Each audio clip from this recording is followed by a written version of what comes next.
कैलाश से धुआं धुआं है। अरे का हो काहे मन मार के बैठल बड़ू? कोनो प्रॉब्लम बा? ए जी एगो बात कही। कहा। बड़ा मन करता देवघर जाए के जी। तब देखी न बाबा कई दिन से सपना में आवतनी अपना नौकरी में बुलावतनी। सपना तो हम देखते, लेकिन क्या करी पैसे नहीं फेरे।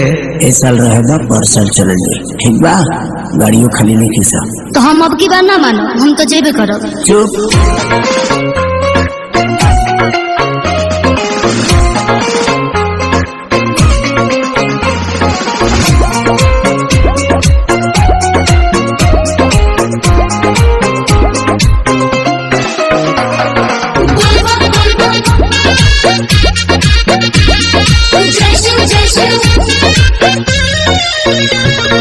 गाड़ी रिजर्व नहीं मिला जान, ऑटो भाड़ा छोड़ा जाने कर परेशान।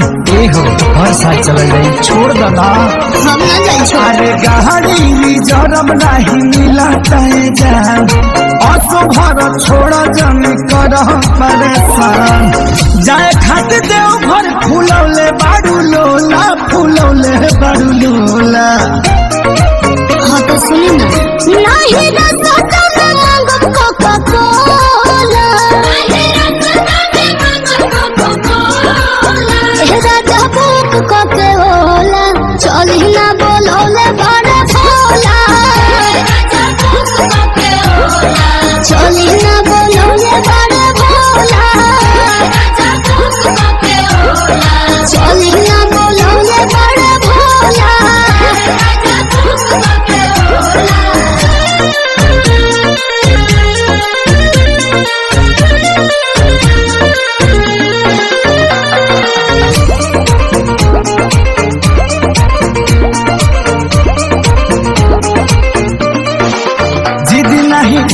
तू मानिला सजनिया, गाँव के शिवाला जल ढार ली हरनिया। भोले बाबा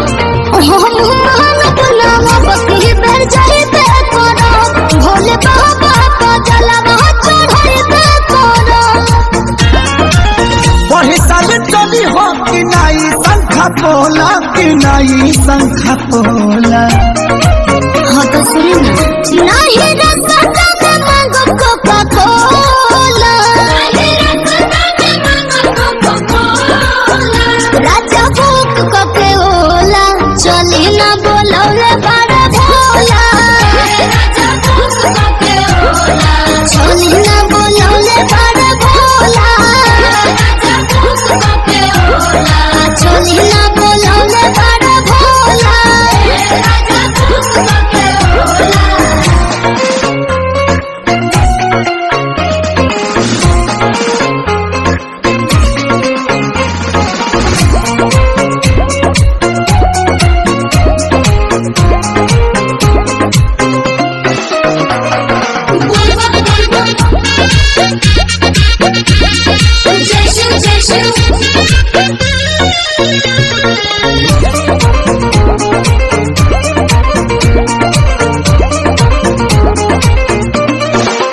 अपना मर्द से करो जानी पंगा, मन बचंगा तो कठौती में गंगा। कहानी में सुनाई एह जी देखे ना जात भाड़ा पर कसबा रोज, कान्हे लेके कमोर बद भक्ति के मूड।